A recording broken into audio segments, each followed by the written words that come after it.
Hello mga kapag-ibig! Ayan, kumusta po kayo muli? So, good morning, good afternoon po, or good evening kung nasa naman po kayo ngayon, no, sa panonood nyo habang nanonood kayo ng video na ito.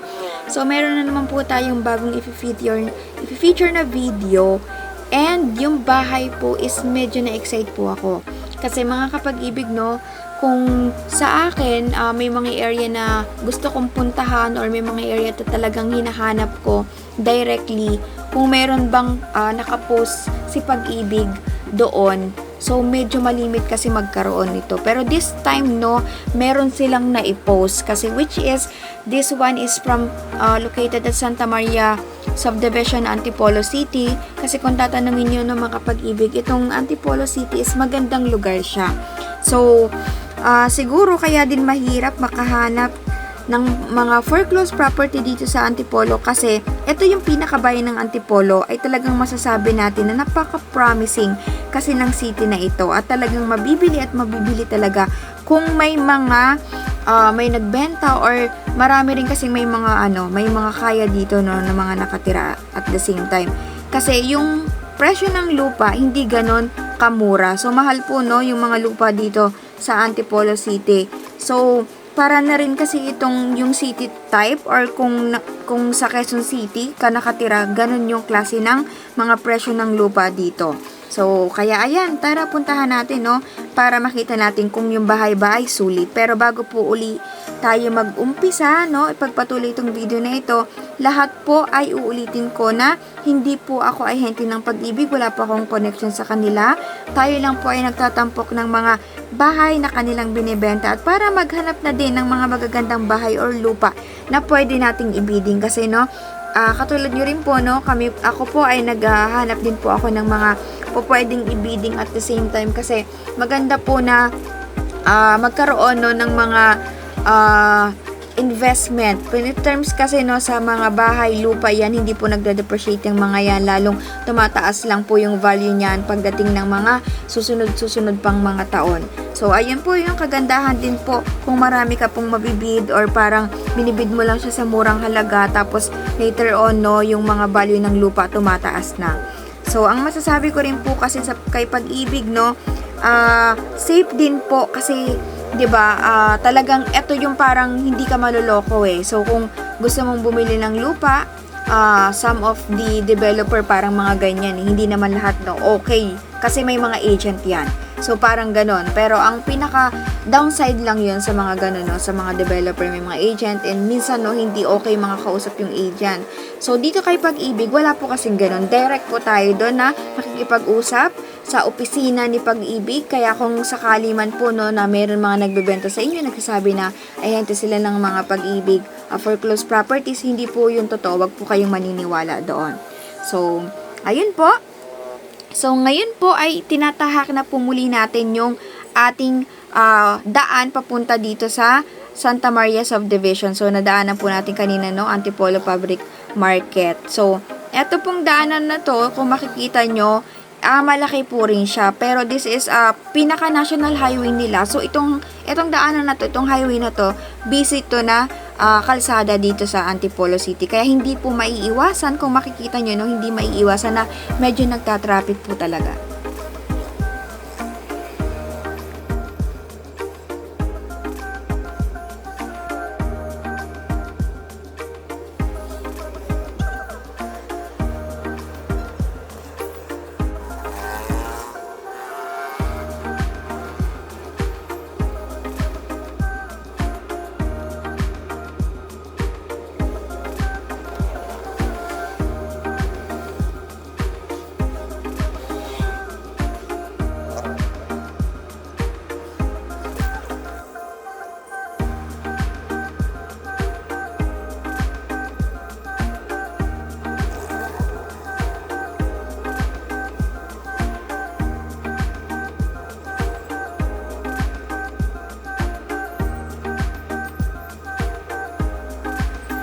Ayan. So, medyo malapit na po tayo, no?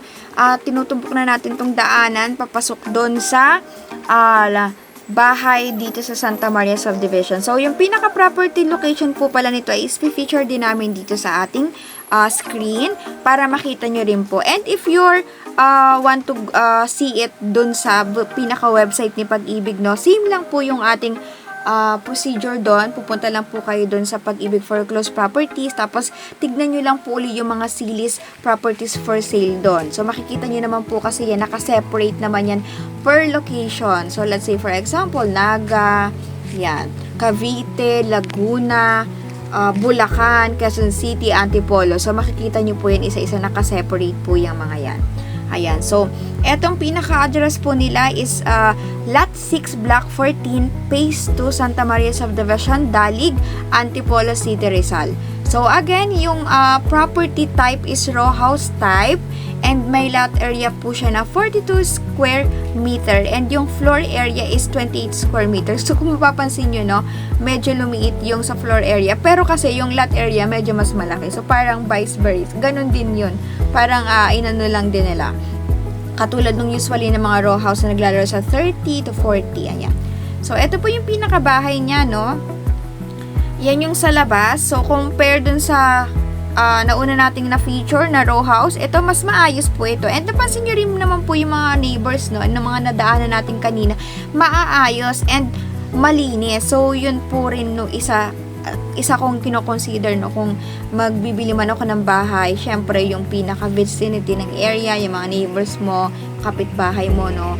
So, medyo dito po, mas maayos po compared din sa nauna natin. And, yung pinaka-itsura ng bahay, row house kasi, so ikaw talaga ang magpapagawa. So, ganun lang siya, parang bear type ba. Tapos, yung sa pinakaharap ng bahay, wala namang masyadong kalat, diba? Nakita naman natin, wala masyadong kalat. And ito po, no, pinapakita po natin dito yung sa daanan, kasi parang meron siyang daanan na sa kanto na ito, may lusutan sa kanto doon papunta sa bahay na to. So ayan. So ayan po, no. Makikita po natin, maayos po yung mga neighbor dito. So ikaw na lang bahala kung paano mo palalakihin, no, kung ibibid mo to, tas mananalo ka, no, ikaw na lang bahala. Kasi, usually nga, again, pag mga ganyan, maliliit yung space ng lupa, syempre, papataasan mo yung bahay mo. So, ang kagandahan rin po pala dito ay, this is unoccupied. So, ready po yan for title under consolidation. So, kung kayo po ang mananalo, no, kung ibibid nyo, at kayo ang mananalo, wala po kayong papaalisin, parang ganyan. Kasi usually, mahirap magtaya sa mga Pag-ibig foreclose kung mayroong mga nakatira. Kasi may mga nakatira dyan na hindi mo talaga mapapaalis, magpapa-sheriff ka pa. So, parang ganon. So, kung mas maganda na tataya po kayo, makikipag-bidding kayo ng unoccupied po yung unit. So, ayun po yung kaninang napakita natin na bahay, no? And nag-start po pala yung bidding dito kay Pag-ibig foreclose for a minimum of 520,730 pesos. So, para sa akin, sulit po yung pinaka-bid offer na starting bid offer price si Pag-ibig, kasi yung lugar po maayos, 'di ba? The neighbor considering, no, maayos din, at yung itsura ng bahay, papaayos mo lang talaga. So, hindi siya talaga yung as in sira-sira. Syempre, i-renovate mo rin yan, i-consider mo rin na i-renovate lahat, pero mas maayos po kung titignan. And yung sa mismong subdivision, okay po siya sa akin, good po siya. Ang pinaka-downside lang po na nakita ko ay yung sa iskinita ulit, yung sa mga dinadaanan. Kasi medyo malayo po uli yung na-parkingan natin, kasi nga hindi kasya yung sasakyan. So, ayun lang po. Siguro kung medyo ano bang mga klaseng service na parang mga e-bike, mga ganyan, or mas maliliit na sasakyan, kasya siguro. Pero ayun, medyo masikip. Kaya yun din yung isa na mga napansin ko sa mga kapitbahay dito. Usually mga motor yung kanilang mga service. Kasi nga mahirap yung parking. But then, no, overall okay po siya sa akin. Ay, makikita niyo sunod-sunod, no. Parang nakapila yung mga motor. Kasi nga maliit din po yung daanan. Pero okay po siya sa akin, no, kung sa minimum na ibibid mo siya, mag-add ka lang ng 5% to 10%, 'di ba, dito sa pinaka starting bid offer nila. Sulit po kung kayo rin po yung mananalo. Ayan. So, ito po pinapakita po pala natin dito, no, yung parang sa kanto per kanto, kasi meron siyang cut na kung dinerecho mo, connected pa rin dun sa kanto ng bahay na pinakita natin. So, which is good. Sakali may mga emergency, diba, mas mabilis kayo makakalabas nung pinaka-iskinita or yung street. Kasi hindi siya, anong tawag dito, nakasarado, open siya. Ayan. So, ang sarap sa, sa mata pag may makikita kayong mga halaman. So, yung neighbor na pinakita natin kanina, nakakatuwa yung mga halaman na, na alaga niya dun sa kanyang labas ng bahay. Nakaka-good vibes. Yan. So, fan talaga tayo ng ng mga puno, mga ganyan. Nature lover tayo eh. So, ayan po muli, no? Ito po yung itsura ng bahay. So, ayan. Kung gusto nyo po mag-bid, start po kayo mag-browse. Tapos, online naman po yan. And then, madali lang pong sundan yung instruction nila. Kasi, meron naman po yan dun sa online. Click lang po natin. Tapos, fill out lang talaga yung mga details na kailangan nila. Sunod-sunod na po yan. Maganda pong, mas maganda po. Before kasi, manual. As in, pupunta ka dun sa branch.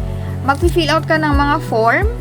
So, parang siya, kain sa oras, di ba? Biyahe ka pa ang tagal. Tapos, ihulog mo yan mismo sa box. Drop mo yan dun sa box. Tapos, kung ilan kayo dun, syempre, kung ikaw is frontliner ka, no? Sa opisina ng Pag-ibig, hindi naman mabilisan yan. So, medyo, para sa akin, no, mas less hassle din yung naka-online sila ngayon for submission ng mga nagbibid dito sa Pag-ibig. Kasi very, very talaga, very easy na lang and less hassle. Ayan. So, ayan po, no? Tayo po ay naglalakad na dito palabas ng, ng bahay na ating tinignan. So, kung magre-rate po ako, out of 10, I think, for me, no, magigive po ako ng 7 na rating for this property na row house. Ako, medyo okay po kung bakasyonan, mga ganyan, vacation, or sabihin na natin na parang i-rest house mo lang siya. Tapos, or pwede rin yung parang mga parentahan mo in the future. Okay po yan. Mag-start po kayo mag-bidding. Go na po kayo dun sa Pag-ibig website and i-bid nyo na po yan. So, ayan po muli, no? I hope, no, you are all well, you are doing. Ayan. So, I hope, no, ayan. So, I hope, no, everyone is doing well po. And, if you are, again, enjoying the content, don't forget to hit the subscribe button po. It's totally free and it's helped the channel grow. And, while you're at it po, kindly click that notification bell so you never miss an upload from us. If talagang gusto nyo po yung mga videos natin, kindly like din po, no? And if, kung meron po kayong mga gustong i-feature, like, let's say, may gusto kayong bahay na puntahan, tapos dito sa lugar na ito yung gusto nyo.